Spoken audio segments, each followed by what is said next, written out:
The views, thoughts, and opinions expressed in the podcast belong solely to the hosts and not the host's past, present, or future employers.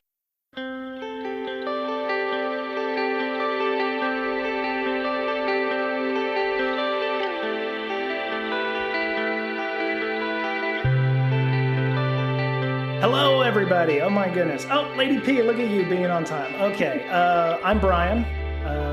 This is the Breaking Down Security Twitch stream. Do not adjust your television sets or monitors or whatever it is you're watching this on.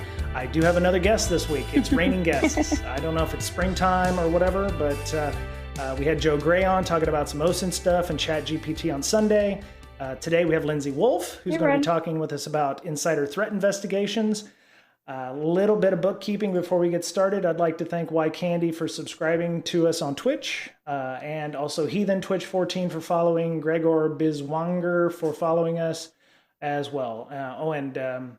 So thank you all for your support and what helps make this possible, having Lynsey and spending time doing this. So I very much appreciate that. So Lynsey, hello, how are you today? Good, I'm doing well. How about yourself? Oh, that would be me. Okay. Yeah. See, it's not you, it's me, I think. So, one second. This works normally. So, okay, give it another shot. Can you hear me now? Okay. Maybe not. Monitor off, monitor on. Yeah, we have, I see that, Lady P. Thank you very much. Okay.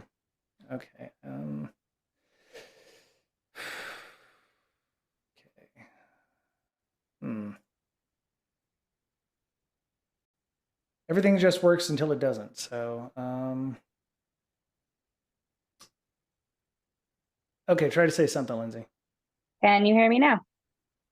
There it is. Okay, I don't know why the virtual audio cable is not working. Hello, DFIer Jesse. Hello, thank you. I can hear you. Yes. Hopefully everybody can hear me. I know Lynsey's hearing me, so I can hear you. Hopefully people can hear me. We'll fix it in post. Yeah, it's fine. Yeah, I can hear you. Yeah, we'll fix it in post. It's fine. It's fine. But so again, welcome Lynsey to the show. It's great to be here. I'm really excited. I love talking about this stuff, so it should be a great conversation.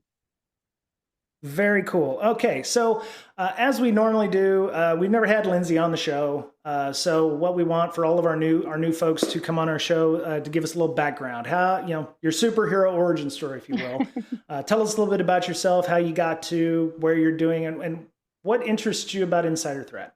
So my career started right after college. I had a couple of really interesting positions, contract positions, working with the FBI doing investigations.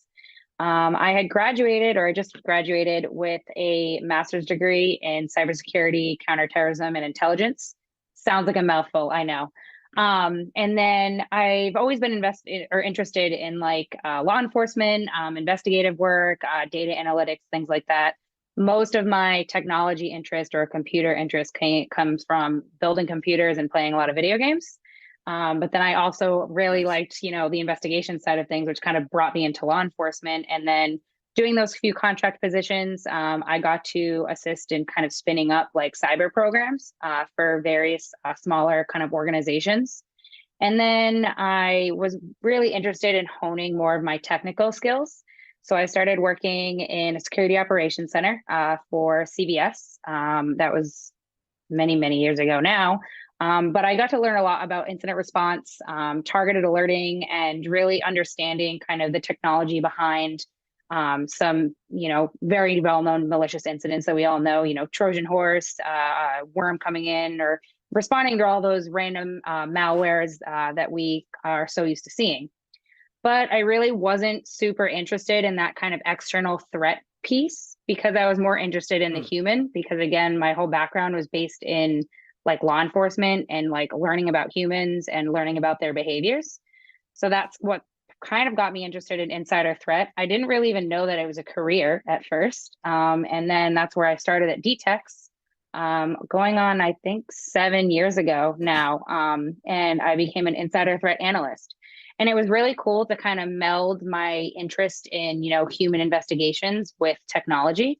So that's where I am now. And now I've been kind of, I guess, basically studying insider threat for the last 7 years and been kind of trying to understand how we can not only detect on it, but prevent it. Very similar to how, we've done that for external threats like malware and stuff since, the dawn of the computer. Right. Okay, excellent. So those of you who are watching on our LinkedIn or our YouTube or Twitch, please feel free to drop some questions in the chat. I'll do my best to try to find them. Lady P, who's also one of our moderators, will also take a look at your questions and make sure that we can get them answered for you, because there are no wrong answers. If you feel like you need to ask that question, and then it's important to you and it's important to me. So I want to make sure that everybody can get their questions answered. So we do have some questions. We did pre-wire this conversation as much as we possibly could with some questions. Thanks to Tony Loftus at the PR company that reached out to us and got Lynsey on the call with me. But so we've got some questions here. So one of the first questions that came up was, what is the you say there's a difference between insider threat and insider risk. So let's do some definitions first. What do you call insider threat, and what do you call insider risk? So the insider threat would be the more kind of grander picture. What we like to kind of describe it as, it's the entire employee population of an organization, because you have all of these people that are working in one organization, and they all have the potential, whether intentional or not, to become an insider risk. So we usually say that insider threat is kind of 100% of your population, where insider risk is that 1% of your population that something bad happens. Again, whether it sometimes be intentional or not, you kind of have to understand, I guess, the risk of like what you're actually looking at, because if you don't understand what your organization is doing as a whole, then you can't pick out like what is risky, what is the threat, and so on, if that makes sense. Right. Because there's everyone has the potential to do something bad. Again, whether it's negligent or malicious or not, that can come from training. And if organizations know like what employees are doing wrong or what employees are doing differently, they can address that. Right. So when I was in the Navy, some of the anti-terrorism, anti-espionage kind of stuff training that we took, brought in examples like Robert Hansen, who was a spy for the government. Mm-hmm. Obviously Edward Snowden, and the recent person who was an Air National Guard person. I think I've got links in our show notes for that. Spreading these secrets about the Ukraine's war and other things. There's a motivator, right? And we learned about something called MICE, which is money, ideology, compromise, and ego. That was what we learned there. Is there a different kind of motivators or different kind of ways that you kind of, rate people or rate organizations who might have a high ideology issue or, high dollar issue or anything like that? Do you use different kind of motivators, or are there different kind of motivators other than those four? Honestly, I think anything can become a motivator, not just those four, because depending on, how a person is feeling, they could just be upset with their organization as a whole and want to do something to get back at it. So I feel like limiting it to those just four kind of limits your entire outlook on what a potential like risk could be. Kind of what you're describing is more of like an espionage issue, in my opinion. And espionage in my world is really just one type of like insider threat. It's just one type of kind of user profile that we look towards. And again, with espionage, the motivator really does kind of come down to money or compromise to, do bad to the system, but while also making a profit. I've worked in a lot of investigations, some really interesting stuff. Nothing as big as maybe, Snowden or leaking National Guard secrets. But one thing that we've looked at is looking at collusion, where there is employees working together and actually selling trade secrets to other organizations. And their motivator is they were leaving to that other organization. So they wanted to use as many corporate resources as they could to bring over with them when they left. Now, we don't know why they left, why they wanted to move to this other organization. Maybe it was money. Maybe they were unhappy with the way the organization was being run, things like that. But I try not to limit like the motivators of any sort of kind of profile. But again, espionage or any of that is pretty much like just one aspect of what insider threat is. That's just one kind of user profile that we would describe. Okay. Yeah, I just posted in chat the one where the person who left Google for stealing secrets was sentenced to 18 months in prison for trying to take automated, self-driving car secrets to Uber. So yeah, there was some discussion there on that one. That was back in 2020. But yeah, I guess there's some high profile stuff. But then it's like, oh, I accidentally left some stuff in a Google Drive, and it's, oh, hey, this would be something good to use in another organization, and then you find out it's like IP. But yeah. Yeah. So one of the things that got me in the initial email from the PR company was that 75% of investigations are started by the Human Resources Department, and I was like, why would they be doing that? You would think it would be the SIM and logging and detection folks would be like, hey, we've noticed some activity after hours or something like that. HR, why HR? So we've actually, this was kind of news to us as well in the beginning of the year. I think it does have a lot to do with the difference in corporate lifestyles happening kind of post-pandemic and kind of where were we at pre-pandemic? I mean, a lot of us were workaholics. And then kind of post-pandemic, after we kind of introduced this idea that we could work from home, have a little bit of a better work-life balance, there was changes in kind of how corporations were operating and the average workday. So what we've come to realize is that HR has a lot of useful data to really assist both, SOC teams or investigative teams and things to really identify who has the potential to become an insider threat or an insider risk and kind of expand that risk profile.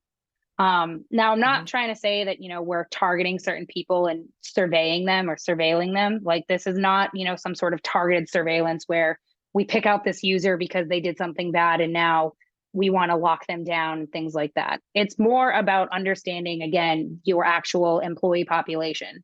So HR has a lot of access to data on, employees that may be on an improvement plan, employees that may be unhappy with the way their job is. A lot of times employers, or as an employee, you're not talking to your manager about something, you're talking to an HR rep about how you're doing at work or things like that. And then it gets back to the manager. Right. But sometimes it doesn't. We've realized that it sometimes doesn't get back to the manager, and then managers and even executives don't actually know what's happening with their population. So the data that we're looking at is that HR has information on the people that are leaving the organization. Now, more often than not, it's going to be a leaver that is going to be responsible for a data exfiltration event. Again, whether they mean to or not. A lot of people will, write code or work on projects or do things at an organization, and then they'll be like, well, I did all of this, so I'm taking it with me. It's mine. But more often than not, it's you created that for a particular purpose or for that organization. It's now that organization's intellectual property. So that's why a lot of people will mistakenly take data because they thought it was theirs. They weren't trying to do any harm to the organization. They were just taking what they thought were their resources away. But a lot of times what they're doing is they're preparing that stuff prior to giving HR their 2 weeks or prior to actually notifying any one of them leaving regardless.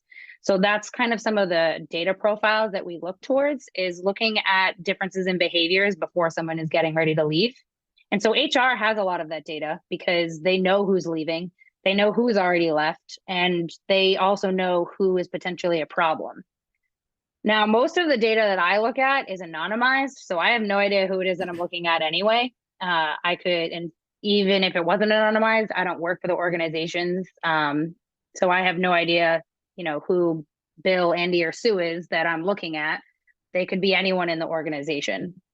So it's not really about targeting those individuals for me. It's more about understanding what drove them to make those choices and how we can improve upon that. So when we work with HR, we can actually use it for good. Where oddly enough, I was talking to an individual today, and he worked on a program where they were kind of correlating HR data with kind of their LinkedIn profile updates. And they were seeing how often people were updating their LinkedIn profiles for when employees may not have been talked to in a positive manner. So like if you had a review or something like that and you didn't get your year-end review or you didn't get positive feedback, so you started updating your profile looking for another job. If we had access to that data, we'd be able to know ahead of time if this employee was unhappy and remediate that issue before it actually becomes a bigger problem.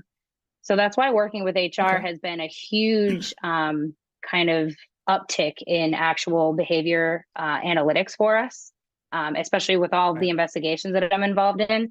And I think it's something that a lot of people are nervous about. And I definitely understand that because it can be, big brother is always watching type of thing. But I really like to, talk about it in a way that we're not trying to target people, and we're not trying to target people who are going to do bad things. A lot of times what we're trying to do is actually help the employee base actually understand the thoughts and understand the reactions of an employee population. Okay. So we were talking a little bit before the show started here, and one of the things that I was thinking about on my walk was obviously the chance of insider threat increases probably as the company gets bigger. I had said, if you've got 3 people in a startup, all 3 people, or the one person knows the other 2 fairly well. I would hope that, they're not going to do some insider threats. So your chances of insider threat may be low versus where, not to throw out a name, but you could be the Google of the world and have 2 million people, and some sort of or form of insider threat is almost 100%. You're either going to have people leaking things to the press, or you're going to have somebody accidentally uploading an email to an external vendor or something like that. Is there a sweet spot where your company gets called in, or you get called in and said, okay, hey, we've just M&A'd a company and, maybe it didn't go so well, and we want to have you come in and make sure that everything's all still nice and happy. We know that we don't have a very good work culture because we have a CEO who likes to spout things on his social media platform that is not very positive. Do you have people who are self-aware enough to know, hey, we might actually have an insider threat problem, or there may be an insider threat problem because our company does X, Y, and Z? What does it look like when they engage you? Yeah. So surprisingly, it's a lot more of an open conversation than you would think, especially with a lot of customers that I work with. I assist a lot with not only investigations, but using some of the data for policy making or policy enforcement. So a lot of times the teams that I work with will have all these policies that they have, and they're not enforced because they either don't have the data that they can utilize to kind of say, hey, this is a really big problem. We need to adjust it. As you said, we know that it's an issue. We just have no way of enforcing this policy because we don't really know how big of a problem it is. So I work with a lot of, again, I'm not really working with, the policy enforcers or makers, but I'm working with the operational teams, like kind of the boots on the ground. So people like me, analysts, SOC team members, NOC team members, things like that are kind of just in the weeds of this data and don't really know what to do with it. So in my opinion, if more organizations were open-minded about, hey, we really should tell our CEO that they shouldn't be doing that on Twitter. They shouldn't be accessing social media on their corporate laptop. That's one thing what I like about being anonymous and having data and having people anonymous, because then I don't know who I'm investigating. So even if I was investigating the CEO, I wouldn't know it. And that's what I think a lot of organizations should adopt. If people can't be biased in their organizations, they can't be biased in their investigations, because just because a member is, a high ranking official doesn't mean that they could skirt around certain policies, because most policies are in place to protect the organization and protect the data. So it's kind of a slippery slope too. It's like, well, I'm the CEO, I want to make decisions. I'm like, well, do you want to make decisions that benefit your company, or do you want to make decisions that are going to, worsen the attitude of your company and then create more insider risks within it because of what you're saying and what you're doing? So Right. it can be interesting. There isn't really like a threshold that you can put on it. Like there's no like magic number to say, hey, your risk is at an 8 and your risk is at a 5. How do I get to a 5 from an 8? You can always put numbers on anything, and we do use some scoring to assist organizations to kind of put it on paper and show them, like, hey, this is where you Right. sit for this industry, and this is where some other people are.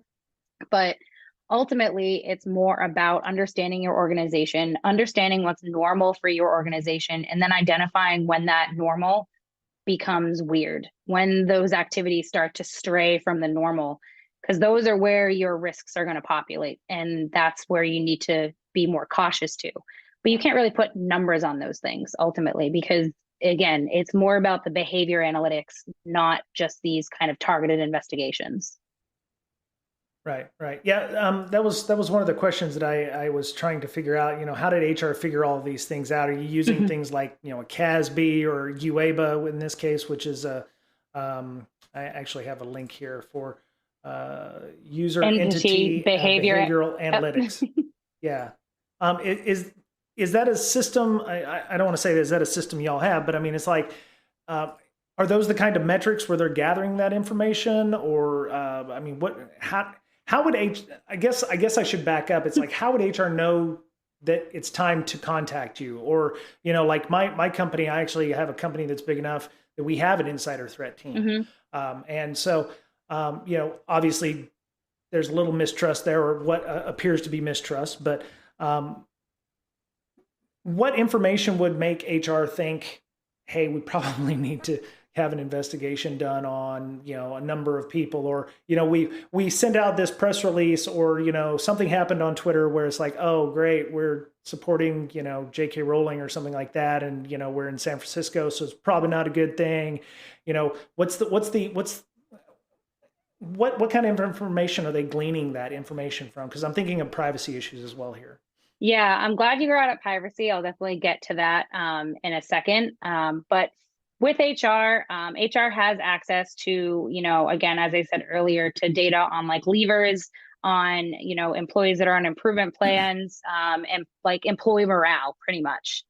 So Right. it's when Right. they start to see dips in those things, or if they know that they have a few like users that are leaving the organization, that's a really great time to kind of let your SOC know, or let whoever is doing the investigations, whether it be a company like me, like DTEX, that you've worked with to spin up an insider threat program, or it's your SOC team that is monitoring your entire user population or your network population, and you're kind of looking for data going out, things like that. It's those instances Mhm. that HR really needs to kind of Right. hone in on. And a lot of times HR doesn't have the ability to kind of look at that type of data. They're not specialized in data analytics like an analyst would be.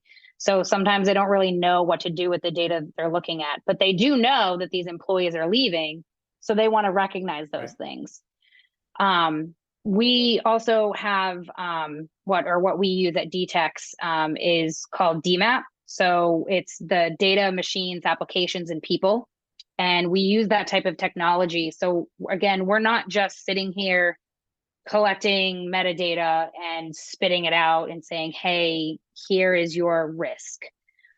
We're trying to identify when those behaviors become an issue, and HR can help us do that by targeting certain groups of users based on what they know about the user population. And it's not to say that these users are doing anything bad. It's just that, hey, this user doesn't seem too happy. They're uploading their resume to career websites. They're researching new jobs. They're researching their salary. We may want to have a conversation with them and see what we can do to help them, what we can do to improve their experience at the organization itself. Okay. Then, kind of going back to the privacy aspect, there are certain, I guess, types of like data points that organizations can collect. It's one of these things that there's a way to mitigate risk without affecting like employee trust. Right. Organizations kind of need to be mindful of how and like what data is being collected. So there's a whole bunch of types of data that you can collect. You can do video capture, email content, keystroke logging, what else? Like accessing the camera on your computer, process activity, network activity, URLs being accessed. There's so many different like data points that can be collected that can help you identify, insider risk. But there's certain data points that are really high in a contextual value, and but they're also have a really high impact to like privacy and also performance and things like that, whether it be on an endpoint solution or a process or something that you're using. Those high contextual Right. values is things like video capture or like file content, email content, things like that, keystroke logging. Again, that's all really high contextual values because it gives you exactly what's happening on a machine. You capture exactly what an Mm. individual is doing. But that's really low when it comes to privacy standards. People are like, that's really surveilly. That's, they're always watching me if they're capturing video, they're capturing my camera. So that's if Yes. you're kind of admitting to collecting those things and monitoring those things, your employee trust is going to go way, way down. But then there's also those activities that are really high contextual value, but kind of on the other scale of impact to privacy. Those types of data points, are looking at window activity, process execution, network activity, but not like focused on, the user itself, but just the behaviors around those things.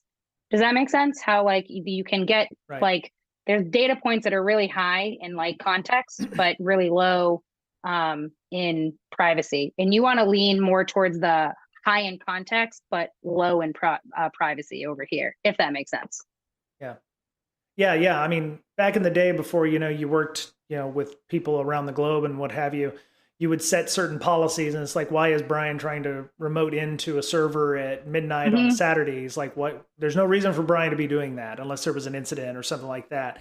Yep. But yeah, I mean, you're absolutely right about the customer trust thing. And there have been stories that I've seen of like call centers where it's like really cringy, where, the cameras are on, Yeah. And or, you don't really need yeah, that though. Like you don't need like a right, video log of someone to know like, all right, I opened a Word document and I typed something in. But like I don't need to right, know what they typed in. I don't need to know what's in that file. There are things out there that will rate the sensitivity of a file, but I don't necessarily as an analyst need to know what that is. But I do need to understand where that file is being stored, who's accessing that file, and like how many iterations of that file exist in an organization.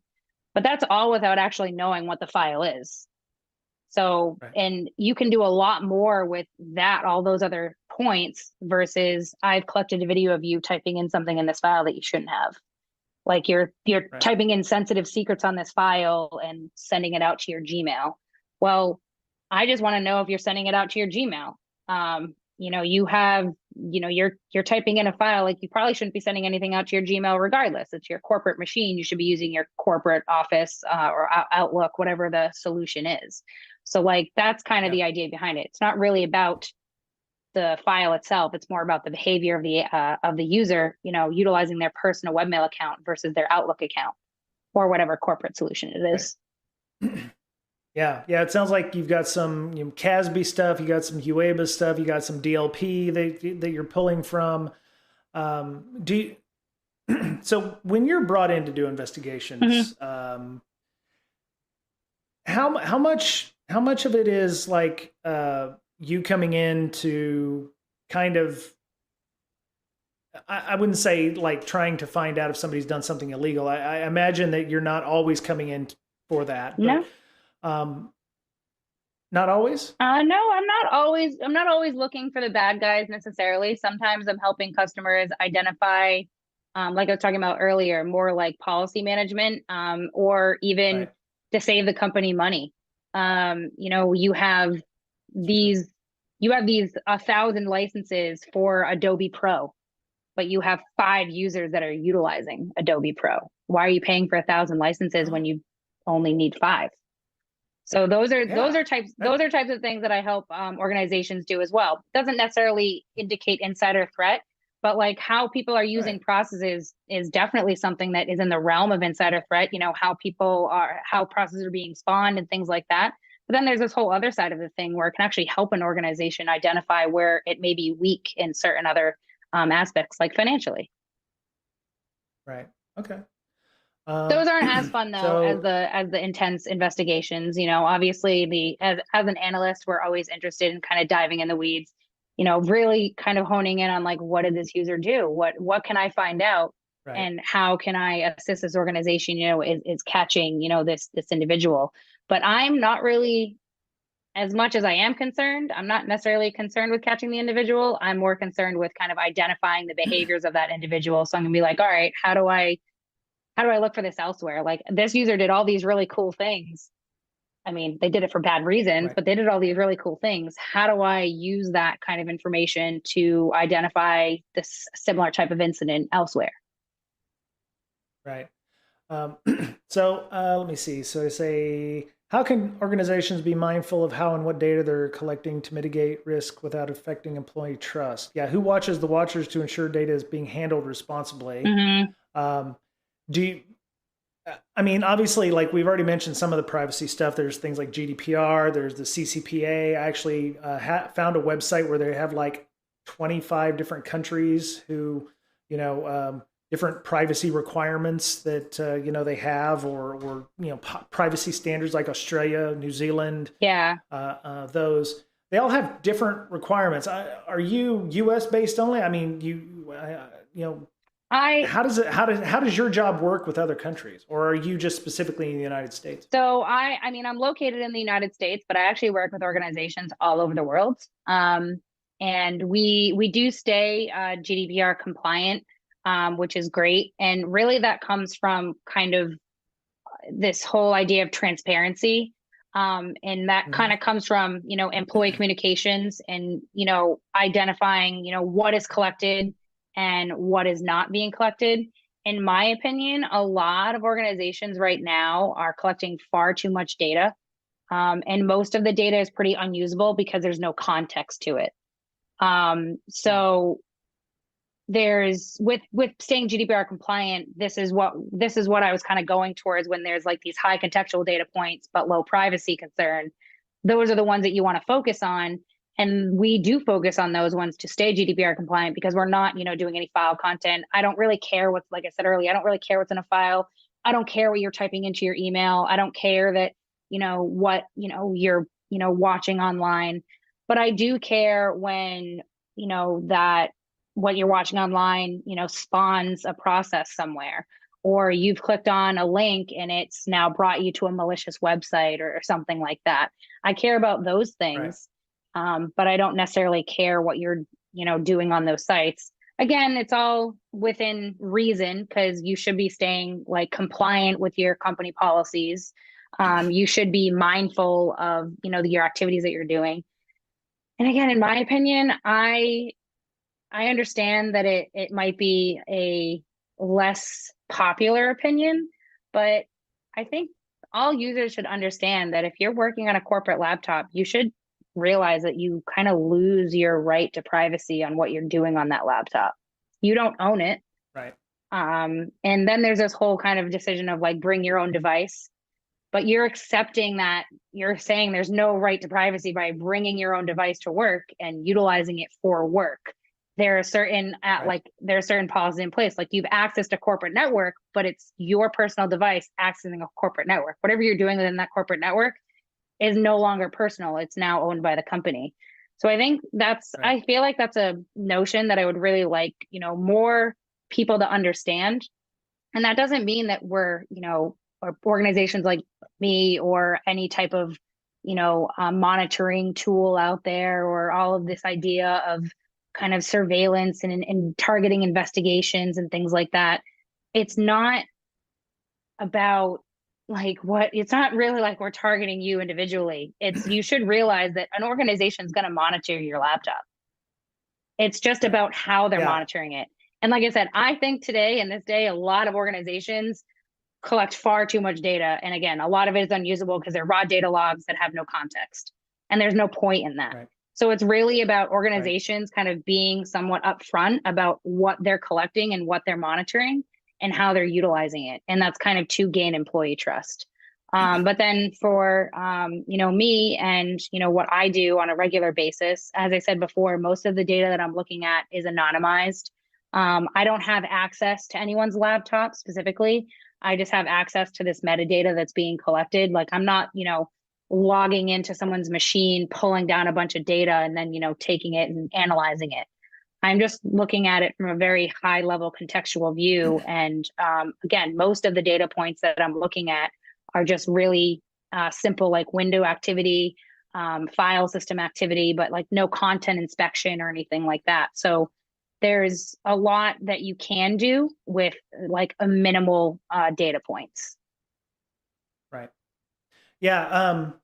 Don't want to derail this too much, but you talked about giving up your right to privacy when you're using your work device. And when I started work, I moved up here to Seattle in 2014, and I got a job with an endpoint security company. I've mentioned them before. I worked at CrowdStrike, and my previous jobs, I would mix my work and personal all the time. I'd be checking personal email, social media, whatever on my work laptop.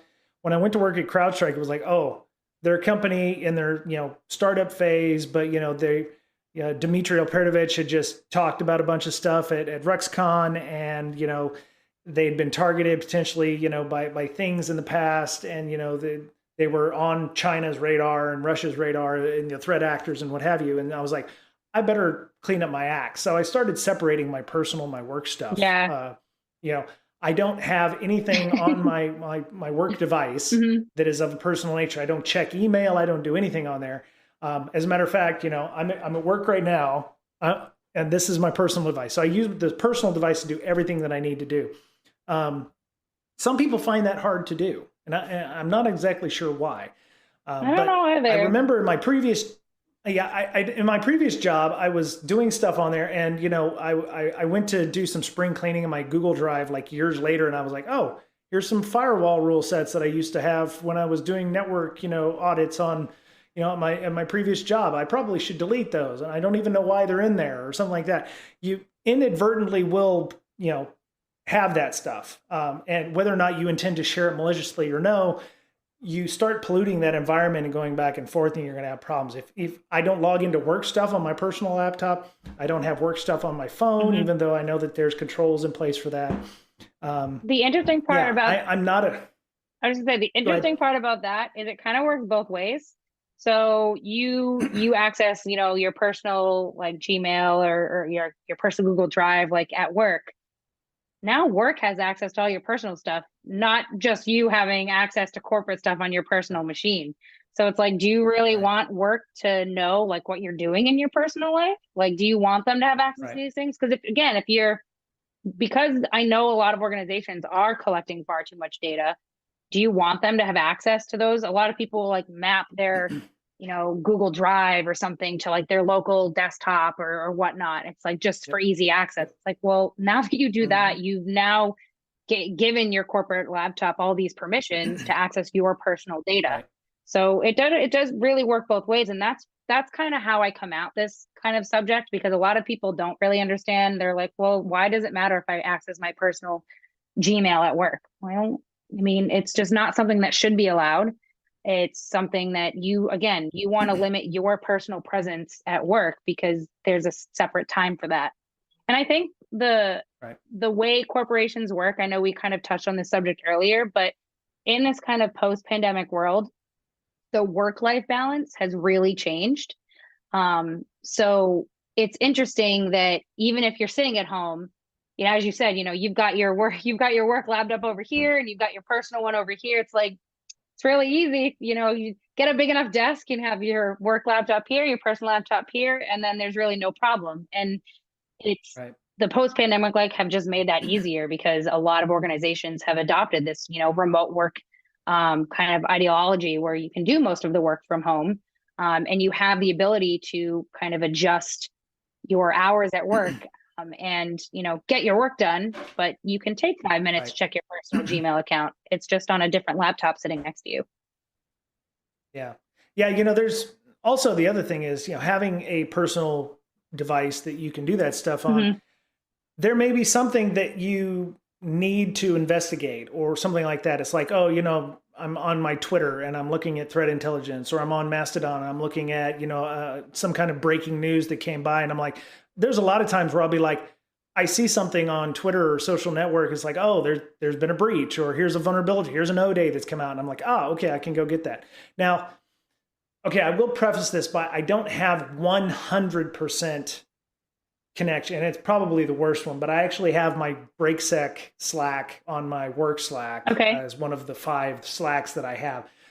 It's definitely a C2 mechanism, but I have controls on my Slack so that, it's only invite only pretty much. Mm-hmm. And I tend to not click email links or anything in there that, is negative. But if there's a news article or something, I send myself a message, a DM, and then I can, post it up into our internal, Slack messages systems. And, hey, I found this on Twitter. Let me know.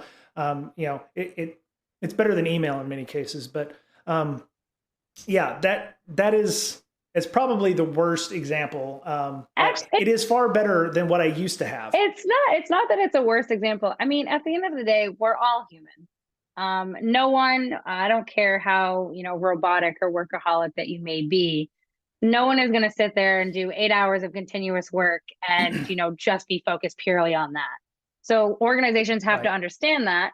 So, having those types of things. So this is why a lot of organizations sometimes do allow access to personal webmail. They actually just limit, attachments or things like that. So like people do, spend a few minutes, updating their Facebook, updating their social media, browsing Twitter. I mean, I'm guilty of it too. I do the same thing. I'm on Twitter. I'm looking through. I mean, sometimes that's the best kind of information because you have so many people online doing so many things. And you're like, that's a really interesting story. So sometimes it's great to kind of peruse social media for these breaking stories. Because ultimately, in the world that we live in today, those are the first places that the stories are going to break. It's just how it works. So, I mean, you're not the only one. I'm definitely guilty of it. I'm like, hey, I really want to my organization needs to know about this. Or I have organizations, this is hitting home. Like they just experienced this. Look at all this cool information that I have. So, sharing amongst those things, it's going to happen. It's knowing when it's become too much, or knowing when it's now taken over work in a case. And that's why that, monitoring an organization as a whole, not just targeting certain individuals who are constantly on their personal webmail accounts, but understanding how are these individuals, they're always accessing Twitter, they're always accessing Gmail. How does it differ from the rest of the organization? Maybe they're in roles such as you or I, which would mean that they're, they're looking for these types of security incidents. They're interested in these things. They want to know about them. So they are perusing Twitter more often than someone else. Even though it's allowed in the organization, you have different levels of kind of employee normalness in your activities. Right. Yeah. Yeah. I'm probably the Slack thing. That's really the only mixing of the spaces that I have. Truly, but it's 99% better than what I used to do when I was working at another organization. And there used to be this whole thing where it was like, why are you penalizing work employees for allowing little Billy to do his homework on mommy or daddy's laptop? And it's like, that's why you get owned, that kind of thing. I've isolated my work laptop from the rest of my home network because it was, again, that thing with CrowdStrike. It was like, I have a flat network in my house. And it's like, if I accidentally or my daughter or my wife or my cats click on an email link or an attachment or something, and my whole home networks gets ransomware, God forbid, we have work devices on there as well. So it's like my work device is separated and isolated onto another network. So there's reasons to have these kinds of separations in many cases. So they're definitely 100%. I mean, there's always it should be kept separate, but I mean, understanding that it's going to happen is better than trying to directly stop it all the time. Like knowing like the actual human instinct of doing something, people are going to do it. It's just about knowing when it's truly an issue versus when it's just negligent or non-suspicious activity. Right. Yeah. So the quiet quitting is kind of the new term that people are using Hmm. for, employing a side gig. I'm king of the side gigs right now. I have podcasts, doing streams and stuff. Yeah. Um, I've cleared this with my company, by the way. So, one of my terms of employment was I'm going to continue doing this stuff. And they're like, oh, yeah, that's cool. Continue doing that. Yeah. I know there's some orgs, it's like, you're not allowed to do stuff outside of work. And I know somebody who used to have a podcast and he's like, oh, I went to work at this company and they said, no, you're not going to speak at any place. You're not going to do any side gigs. Your Okay. work is your work and you're going to work 80 hours a week. And, I told him, I was like, I'd walk, if it's like they tell me I can't do this or, it's a condition of employment, I'd be like, I'm out. I can't, I got to continue doing what it is I'm doing. Um, how does this figure into insider threat in this case? Or is this more of the, separating personal and work, or is this, you're finding out information internally and you're sharing it externally, and then that's what the worry is? Or, I mean, what in Yeah. terms of quiet quitting, what So does that look like for it's you? kind of funny. I kind of separate this idea of side gigs and quiet quitting. I come at quiet quitting from the perspective that it's more about keeping your job, but doing as little as possible. Not necessarily to have time to do other things, but truly just doing as little as possible at your current position. Now, of course, that leaves it open for you to do other side gigs, maybe something that you're more interested in doing. But I know that this kind of whole sensation was, and I think it started from that like TikTok video, that like it was really just used to like assess work-life balance. I also hate TikTok, not just from a security aspect, but I feel like it just drains the life out of you sometimes. But I think Right. it did start where people were kind of like looking to reassess their work life balance. And that really did come from this post pandemic world where we are, working from home, working remotely, and we don't have to travel into the office. We are cutting down that Right. time.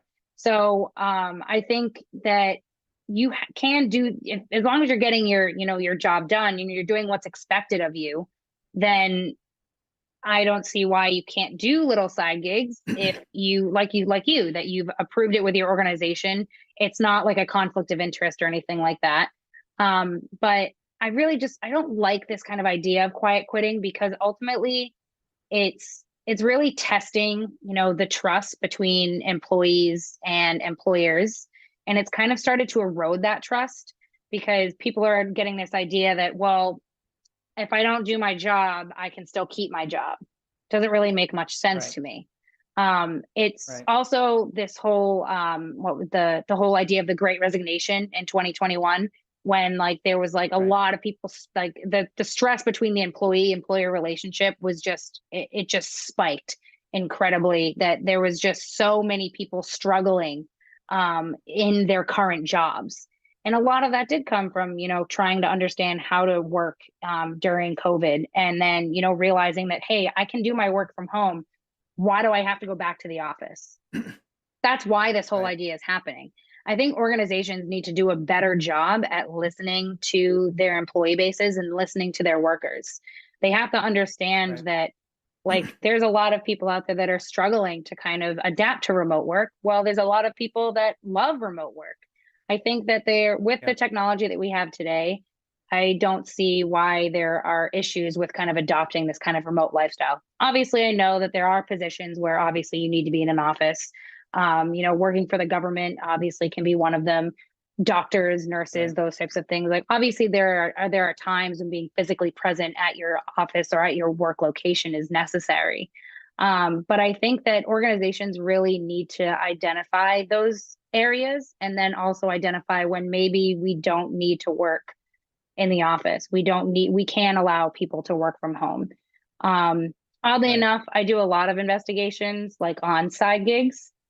And a lot of times it's not actually quiet quitting. It's they've increased their job or they've increased their hours at their current position. Mainly because a Yeah. lot of times we identify people doing side gigs and it's because they're actually utilizing corporate resources. So Oh, so yes. it kind of Okay. comes at it like, hey, I'm doing my job, but I'm doing the other job.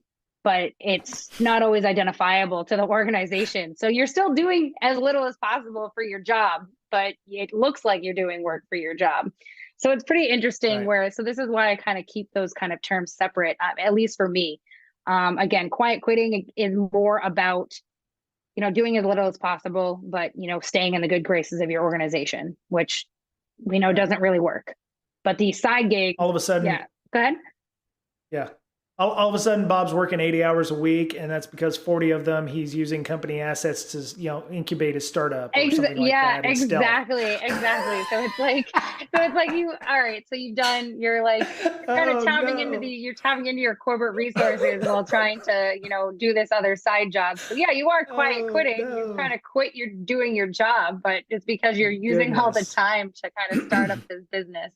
That's when it can definitely become a problem, and that's when it truly becomes an issue for insider threat, because at that point, if you're using corporate resources for another job, how are you utilizing those resources? What information is being passed between applications for you to access the information?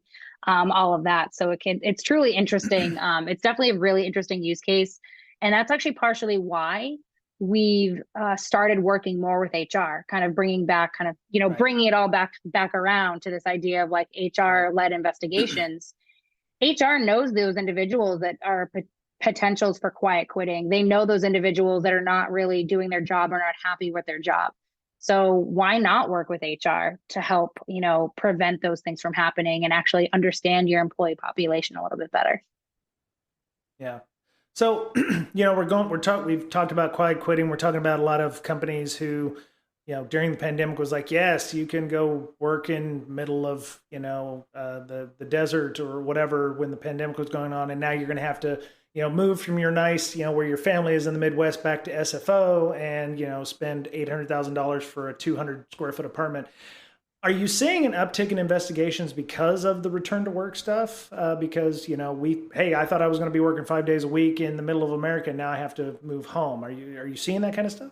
Yeah, we're definitely not necessarily seeing like an uptick in, investigations overall, just a different style of investigations. We're seeing a lot more. I mean, most of the investigations are around data loss and the potential for data loss, but organizations are, looking more at individuals that have those types of issues that, hey, where we saw that, you were uploading your resume somewhere and we, want to know what's going on, or we have a person who's, moving away or, moving somewhere. Why aren't they happy? Things like that. That's another thing that I wanted to mention, was that there are ways looking at, kind of like monitoring these activities, not always, beneficial for the organization, but again, beneficial for the employees. Because if, you're moving away, what are you going to do? You're going to research that area. You're going to like look up things to do. Or maybe, Right. you are posting on social media that you're upset with the move, or you're talking to your coworkers that you're upset with the move, or you're upset in this way. So knowing that information, it helps the organization be like, okay, well, maybe we have to talk with this individual. Maybe we have to know, what can they do to help that individual, versus forcing this individual to move back when they could easily do their job from home or do their job Right. from where they Okay. exist there. Right. So I know this is probably the boring part, but I want to talk about those policies. You said a lot of it is helping to create useful and meaningful Mm-hmm. policies. I'm assuming you're doing things like helping with terms and conditions. I mean, what does a good policy look like? And what if the company says, hey, we don't have policies against monitoring or doing side gigs or whatever? I mean, what kind of policies are you coming in to do in this case? So a lot of it in deals with kind of everyday kind of stuff. One that I really love looking at actually is password keepers or storing of passwords. Okay. One that's a huge policy implementation that we've been working with a lot of organizations, and it's just looking at data where people are storing passwords on their desktop, like in a spreadsheet, or even worse, in a Okay. in a text file. Which I don't know for anyone that's watching. If you do store it in a text file, you shouldn't, because a text file can't be encrypted. at least like Microsoft Office documents can be encrypted with like a password or something like that. So it's always interesting to kind of show that data to an organization. They're like, we can't believe that's been happening. I'm like, it's happening a lot more than you think. You've got a whole list of people. Now, again, I'm not targeting anyone individually for that. I'm just looking at the behaviors that is happening in the organization. And it's actually apparent throughout the entire organization, like everybody's doing it. So one policy that we work towards implementing is, some sort of password manager, whether it be like a KeyPass, a LastPass, whatever application your company wants to use. Those are the types of policies that we're trying to help implement. So we're also looking to kind of, again, with this whole personal usage, a lot of times organizations have these policies in place. Like they don't want people accessing Gmail. They don't want people accessing Facebook or they don't want people utilizing ChatGPT. So they don't have the data to show like, well, we have this many users doing it. How do we like, get our organization to understand the risks behind it if we don't even have the data to show that, employees are doing it? So it's more about identifying what works for the organization itself and about enforcing policies that probably already exist, not necessarily about, implementing new ones, which sometimes we do. But it's more about like usage of the machine itself, of the corporate device. Right. Digital Warhead, one of our good friends here up in the Seattle area, says, my employer offers KeyPass and no one uses it. There was a time I tried pushing our group to use a shared KeyPass database and was met with major pushback. So I gave up and all of our creds are default from the manufacturer. Don't tell me that kind of stuff, Digital Warhead. That's not safe. That's definitely not safe and definitely a little scary. But yeah, that's a problem. Yeah. We come across that all the time. With organizations like I have the evidence to show that the data is there, and they're like, we don't care. And I can't do anything if you don't care. I'm trying to help you, but So to come back to some of the stuff we were talking about, we talked about the Air National Guardsman who apparently lives near you. Do you know him? No, I'm just kidding. That was a joke we talked about before we started. I do. I know him personally. You don't know that person. Taught him everything he knows. Yeah. Taught him everything he knows. That's okay. Yeah. So one of the things that I think a lot of civilians and people don't understand is, how did he get access to this intelligence data? And just like Edward Snowden, he was an IT person. So he has access to the IT systems that hold and can access that data. So are you also coming in to kind of do a deterrent thing? Are you going like, hey, you've got this file server where 800 people have access to this data? Maybe only 50 people need access to this data. Why are you giving them access to this stuff? Are you doing that kind of stuff, like role-based access control, getting rid of, making sure offboarding is being done correctly? I mean, are those the kinds of processes you're looking at too? Oh yeah. Like I said, I'm not really in the I'm not doing the remediation or I'm not doing the actual offboarding, but I've definitely helped my customers identify, areas of weakness for those types of things, is actually understanding, the access that people have. Interestingly enough, we'll have, a customer come in and they'll have someone that they offboarded and all of a sudden we'll still see data populate for them even after they've left. And the organization is like, how is this possible? So it's kind of identifying those areas of weakness and admitting that you may need to have some policy changes. You may need to actually adjust these processes that you have in place because they're obviously not working. It's really, really important to understand the type of access that you're giving to certain individuals and to understand how they're utilizing that access. I think we talked earlier a really simple kind of non-malicious use case about application usage.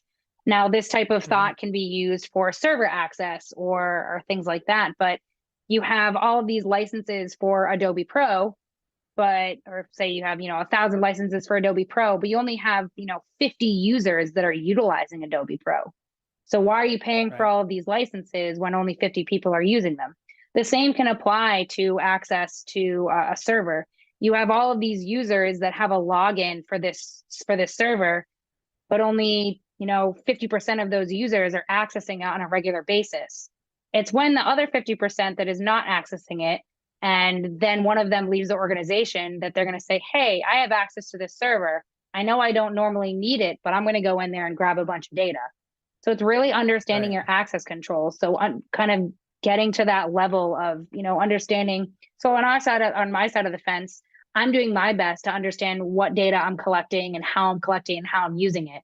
Organizations need to adopt that same type of mentality. They need to know, what data they have, where the data is stored, and who has access to that data. And they really need to Right. make it a point to ensure that the people that do have access to that data actually need access for it. And then obviously there are a lot of ways that organizations can put temporary access on things. Like say there's a project happening, hey, you can have access to this stuff during the project.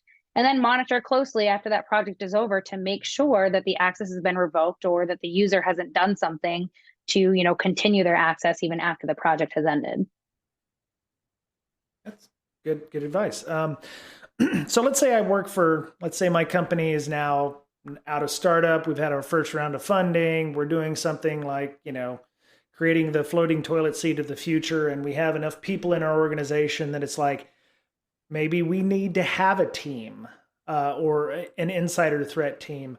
What would be some of the first things? I mean, who would be on that team? Would it be like you would hire somebody specifically to do insider threat, or would it be like, hey, IT guy, you're also the insider threat person, or hey, IT guy and junior HR person, you're now the new insider threat team, or what is that? Or should we just contact DTEX and have them do it for us? Or, I mean, what does that look like?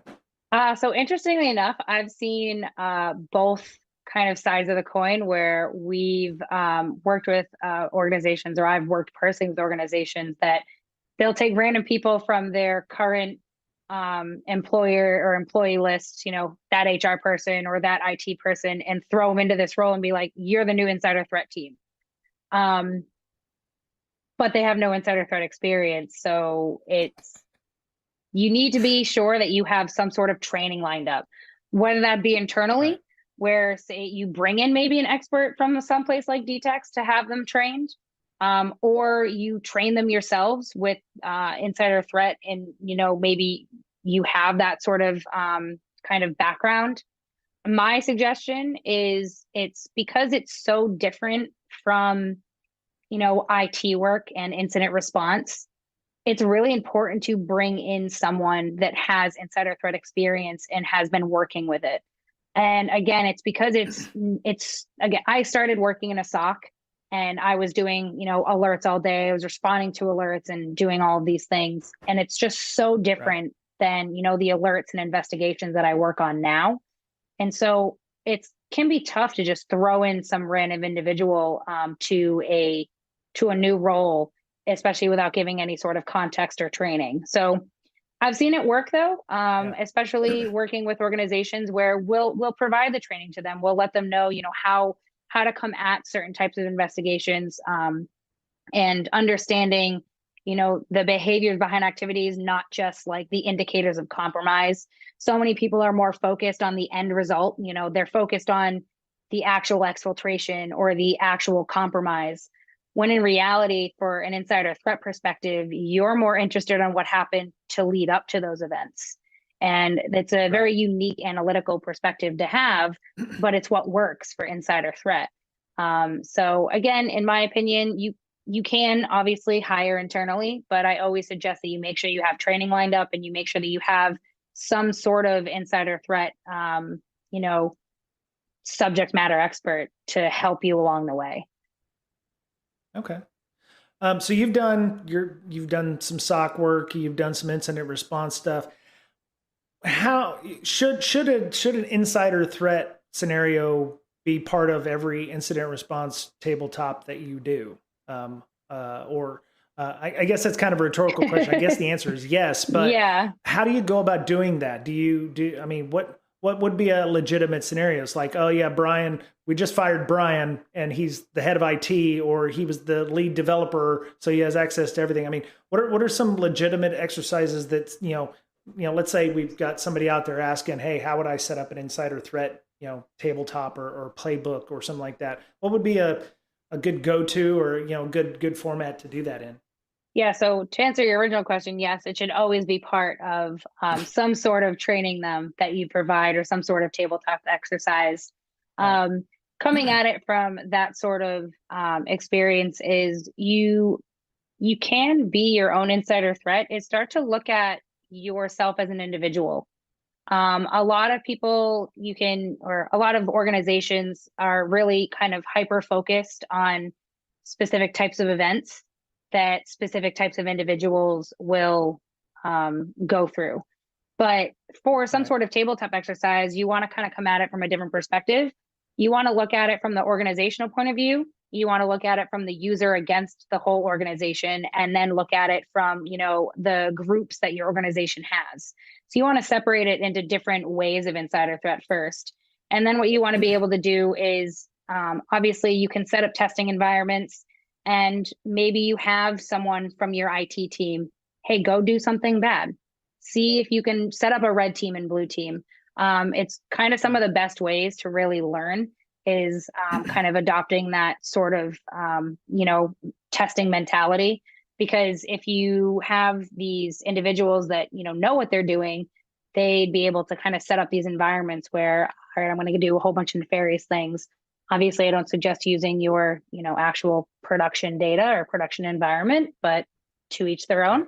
But setting up in those kind of tests for your kind of red teams or your blue teams is a really great way to kind of start understanding your data set and understanding, what it looks normal. But again, you want to know what looks normal to the organization, what looks normal to specific users, and then what looks normal to specific groups of those users, because all of those come into play when you're trying to get a baseline of what your organization looks like as a whole. Okay. So we talked about I've got one other thing I was just thinking about when you were talking about groups of people and collusion and those kinds of things. Do companies trust their contractors or third parties too much? Because I'm thinking of a supply chain kind of issue. It's not like, where we're putting it. I mean, obviously we're pulling down dependencies all day, but a lot of the major breaches have been inadvertent third party issues. And where third parties had too much access. I hate to bring up Target, but Target was a third-party air conditioner or HVAC vendor, for instance, that had either too much access or it allowed. And this is more an external thing than an internal thing, obviously. But some of the controls that we've talked about earlier, putting into place, would also work for an external third-party attacker kind of thing. But if you bring in a contractor to do work with you as a sub or something like that, are they trusted too much in some cases? I mean, is it what can we do to protect against that kind of stuff? I think that it doesn't always necessarily come down to a trust issue. I think it comes down to the fact that we're not really controlling the access from the get-go. In reality, we really have to be aware of, a contractor's role and truly limit what their access is. A lot of people or a lot of organizations will think, well, this contractor is going to be working on so many things. Let me just, give them access to everything. I mean, that's great. And that allows them to do their job. But ultimately, it's going to allow them to have access that they probably don't need. I feel like we need to have a better checks and balances system. And I don't want to call out, any organization or think that I'm calling any organization out for being lazy or things like that. But we do have to understand that a contractor's position is temporary. So we should understand that access needs to be temporary and those controls need to be put in place in a very specific way. More often than not, contractors are brought in to do a specific project. They only should have access to do that project. And if they need access outside of that, there needs to be a system in place for them to ask for that access, not just gain it themselves. So you want to make sure you have, I hate being a ticket land. I don't know anyone that really actually enjoys ticket land. But, utilizing a ticketing system is really important and it helps keep track of your access. So contractors should have the ability to, put in a ticket for more access and justify their reason for the access. And all of that needs to be vetted. And I understand that it can take away from, business productivity. But at the end of the day, it's business productivity versus, your insider threat landscape. So you kind of have to pick and choose where you accept the risk. Because ultimately, you're going to have to accept the risk on some level. So it's about organizations picking where they're going to accept the risk and how they're going to accept the risk. And unfortunately, that's a decision that I can't make for anyone in particular or any organization in particular, but I can definitely assist and, like I've given my insights on of how I think it should be done. Then again, I'm not the one setting up those accesses. I'm not doing that. I know a lot of work goes into that, and that's why a lot of people say that business productivity comes into play. But then it comes back to that whole idea: are you going to accept that risk? If you are, great. If you're not, then something needs to change. Right. We got a question from Baron Brady. Thank you first, Baron, for using your Prime Gaming subscription. Appreciate that very much. Baron says, I work internal threat and I'm psyched to hear more. You can catch the VOD afterwards, of course, but you don't work for my internal threat team, do you? No, I'm just kidding. Baron asks, how proactive do you find yourself versus being reactive? Speaking of Ticketland. So with my whole understanding of kind of the insider threat landscape is that I want to see organizations be more proactive versus reactive. Unfortunately, we live in a reactive world. That's, said, we have tickets come in, something has happened, ticket comes in, and we respond to that ticket. Or maybe it's not a ticket, it's an alert, whatever it is. That's more of a reactive way of thinking. For me, as an insider threat analyst, I do a lot of investigations, but a lot of times what I'm really looking for is not, what happened. Like, we already know data was exfilled, or we already know that this compromise occurred, or we already know this user left the organization. But I want to look at it from a perspective of the actual data set behind all of those activities or all of those possible events. And I don't necessarily need a ticket to do that. I'd rather get an understanding of the data as a whole versus answer a bunch of tickets all day long to justify, my job as an analyst. I don't justify, like, I've completed 16 investigation tickets today. I personally don't think that's a job well done for an insider threat analyst, because ultimately you had 16 investigations because events happened. And I want the idea of insider threat. It needs to be more proactive.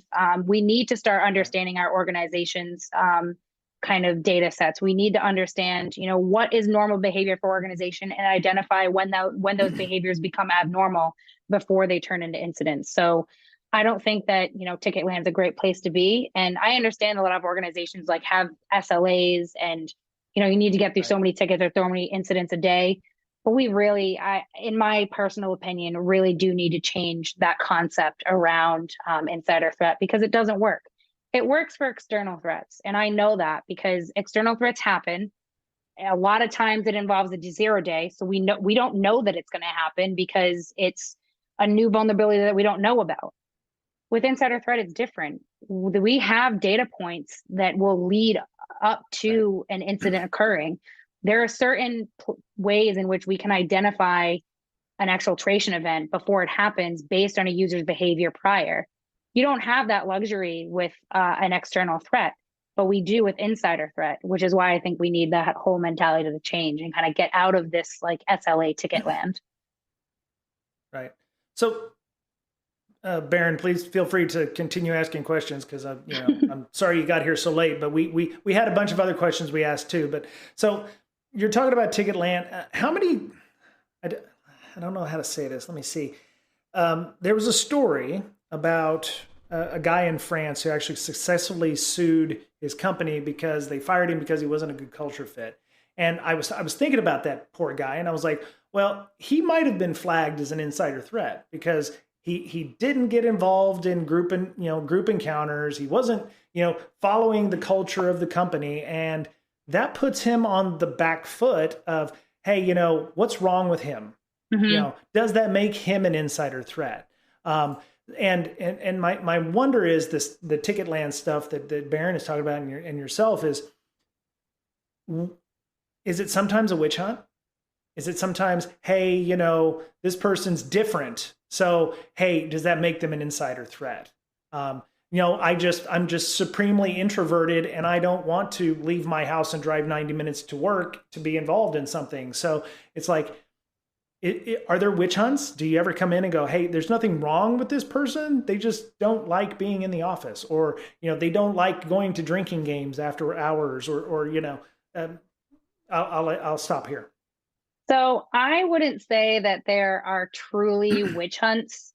Normally, anytime I'm conducting an investigation, it always has some reasoning behind it. And I'm not really, again, I'm not really privy to that sort of information when I'm looking at or when I'm conducting investigations. So I don't know, like, again, we're just kind of starting to incorporate HR into our kind of everyday insider threat, projects. But more often than not, I've seen something and it looks strange. And it would be, why is this user accessing multiple personal profiles? That's really strange. Why is this user doing something different? They've always utilized a USB, but all of a sudden they've not uploaded, their 5 files a day. They've uploaded 1,000 to a USB. Right. Those are all changes in a user's behavior. So it always, for me, there always usually needs to be some sort of change in behavior. That's not to say that a witch hunt could be successful. It's very possible. I've personally never been involved in this sort of case, but we have been toying with the idea of external factors turning people into insider threats. Which obviously we, as looking at data sets, we're not privy to what's happening in someone's home or what they're going through in their personal life. But those do play a role in an employee's attitude at work.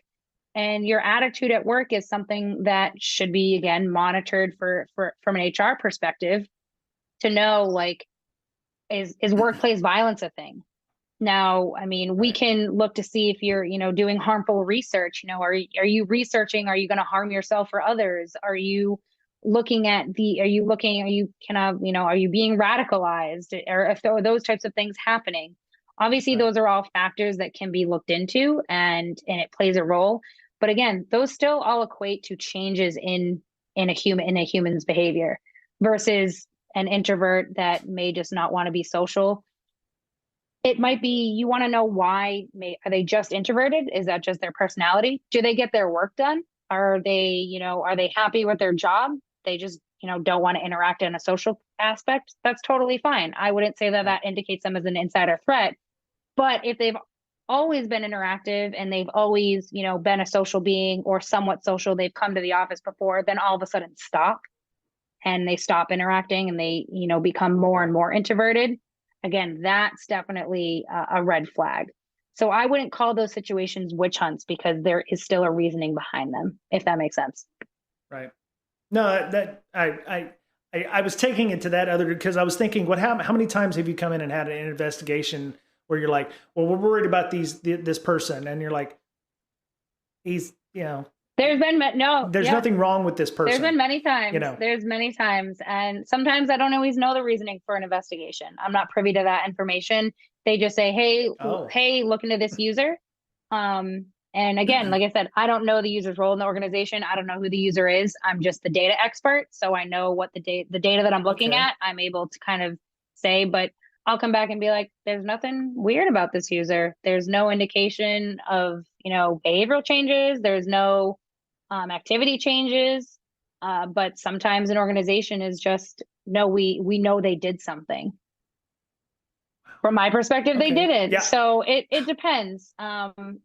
Like say, me as an analyst, I like to do, overarching threat hunting and like taking a look from a higher level point of view and trying to identify, hey, how many users are like utilizing the Tor browser? How many utilizers are, watching tri-pirated media? How many users are uploading to USB or uploading to personal webmail? I'll look for those things, but a lot of times there are some investigations that come down from an organization, and I don't get to know some of the context behind it. I only have access to the data that I'm seeing, and sometimes that means that there's nothing. Other times it has led to, court cases and legal involvement and all of that kind of stuff. Those are always the most interesting cases. But sometimes I just don't have the organization can't provide the context. That's another thing about kind of trusting your contractors. Like to me, I'm just their contractor that, they're utilizing to look at data. So how much access do they want to give me? Yeah. They're accepting Yeah. they're accepting the risk as the data expert by not giving me the context. I could miss something. They're accepting that risk. And I'm not saying that's a choice that, everyone has to make or the best choice. Again, it's all about that organization's choice of how much risk they're willing to accept. Right. And, in a perfect world, contractors are covered by NDAs. They're covered by, the trust of the company that, the company is going to hopefully do background checks and make sure that the person that is going to be working with you isn't complete dirtbag. You'd hope. It's interesting. Yeah, you hope. So that's interesting because I've done pen tests. I've done security assessments. I've been a TPM, an engagement manager for those. You're coming in very much almost like a gray box test where you don't know everything. Mm-hmm. It sounds like. So are you given, when you go in to do an investigation, are you given a name? And what kind of latitude do you have? You're given this information. Are you given like a name? Hey, Bob is one of our employees, and you don't know what his position is, but a quick Google search can tell you Bob is the VP of engineering, or Bob is, the one of the newest developers here working at the office. So how do you keep yourself from like going outside of work or going outside of the area? And do you have a rule of engagement? Like, hey, you can't go look at his social media, or you can't go look at their LinkedIn profile, or you can't go look at their private posts. Are there off limit areas? Well, unfortunately, that's kind of diving into the realm of OSINT data, which is open source intelligence. And then again, you don't really have much reasonable expectation of privacy, going back to kind of my law days. But then there's also kind of the integrity of the analyst and, how much I really need to know that user to understand the problem. A lot of times I'm given a user, but again, what the data that I'm looking at is anonymized. So even if they give me a name, I can use OSINT data, and it's definitely helpful. And as an investigator, I use OSINT data all the time, but that doesn't mean that for every investigation, I need to know what a user's role is.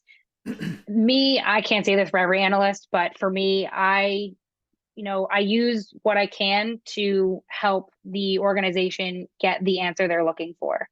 Sometimes that will require, a deeper dive into a user themselves. And, a lot of people say, well, that comes down to, employee monitoring and surveillance. I'm like, well, at the end of the day, it is a targeted investigation, but there's reasoning behind that targeted investigation.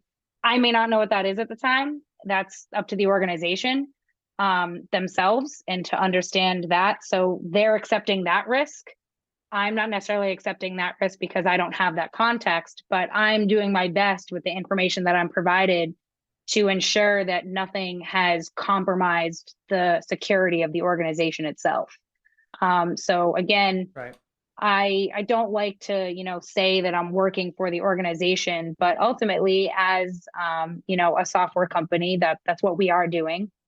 And, I'm not trying to go against the user population at all. But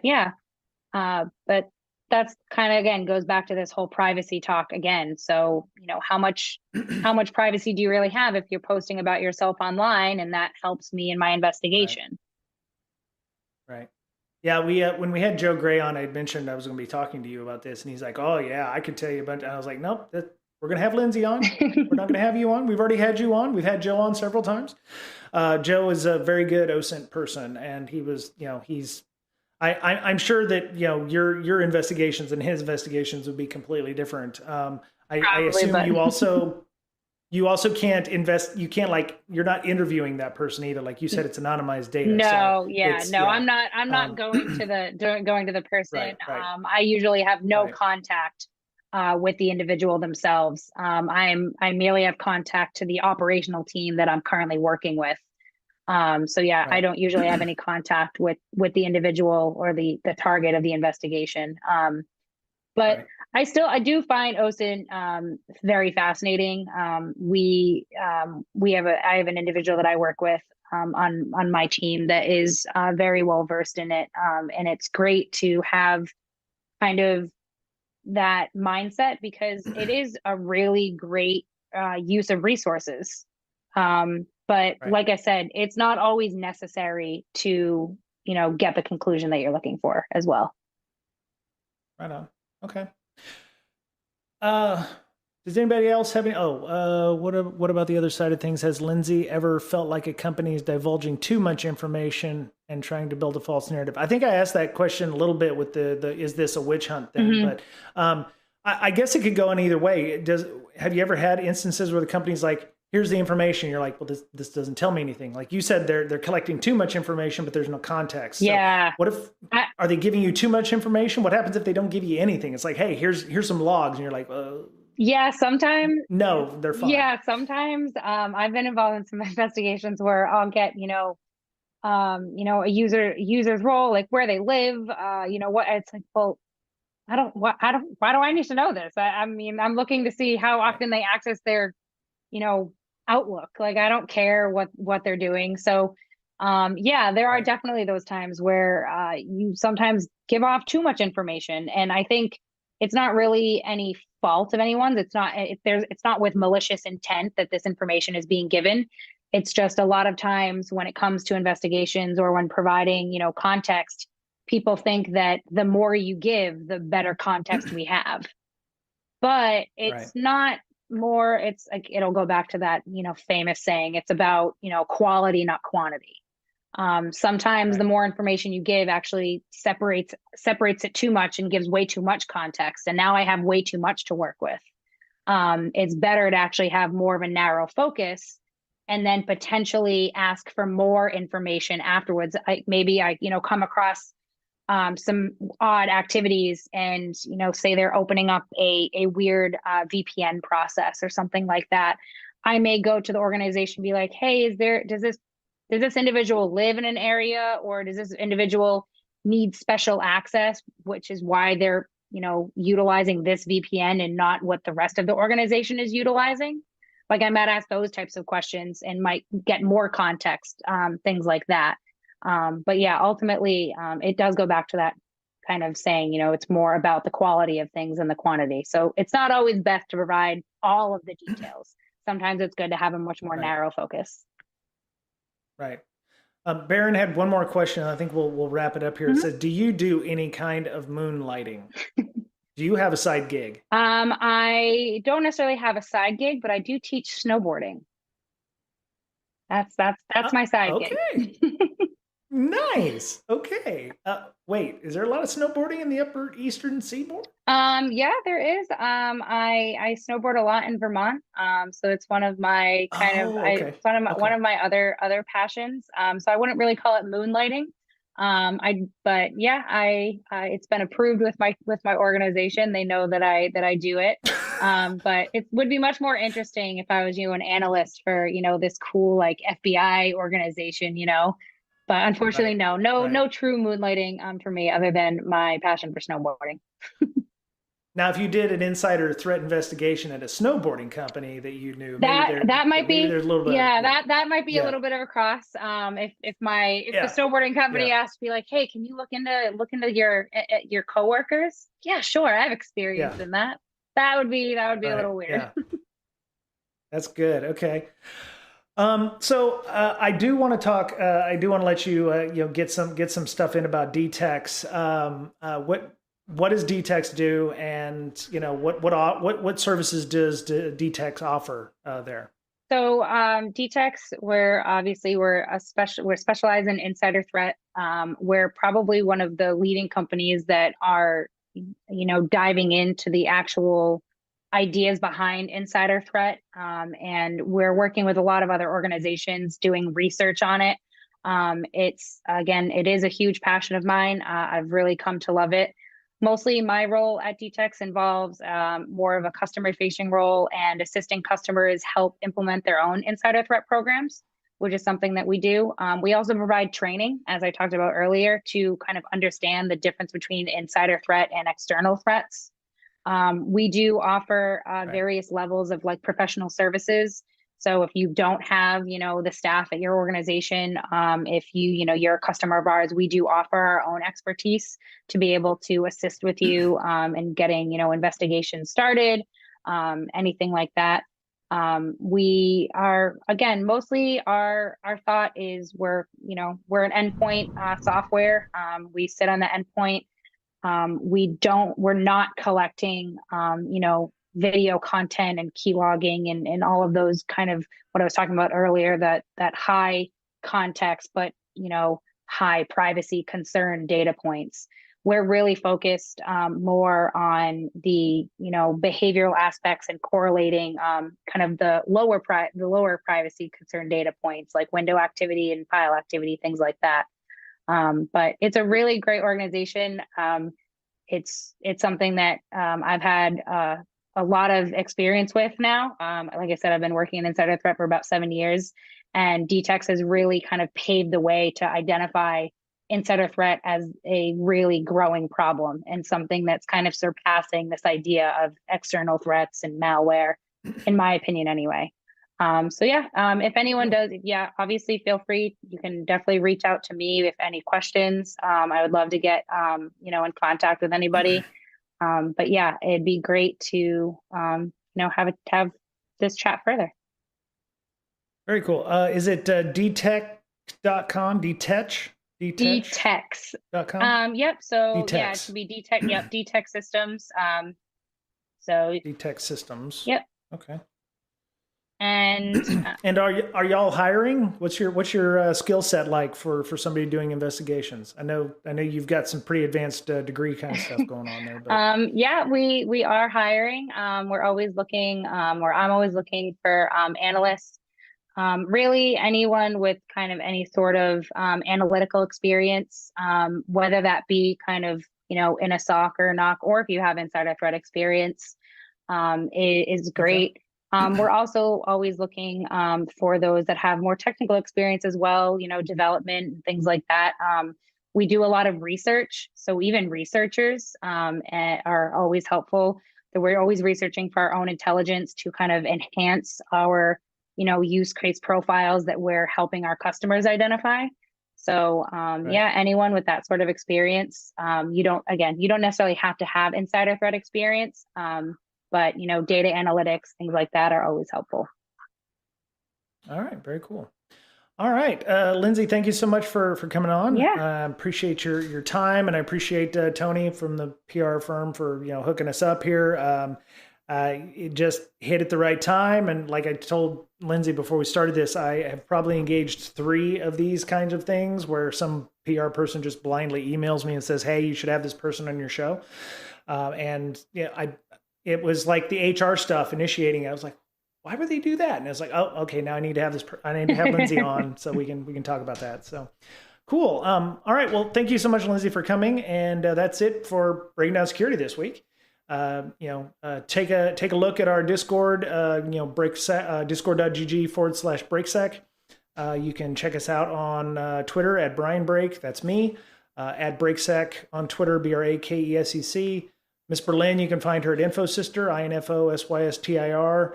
Hackers Health is her nonprofit for mental health awareness in the InfoSec community, is at Hackers Health. And Mr. Betcher, you can follow him on Twitter at BetcherPwned, BOETTCHERPWNED. So, thanks again. Hope everyone has a good week. I'll be back on Friday with some Golang discussions and tutorials. Other than that, hope you have a good week. Take care of yourselves.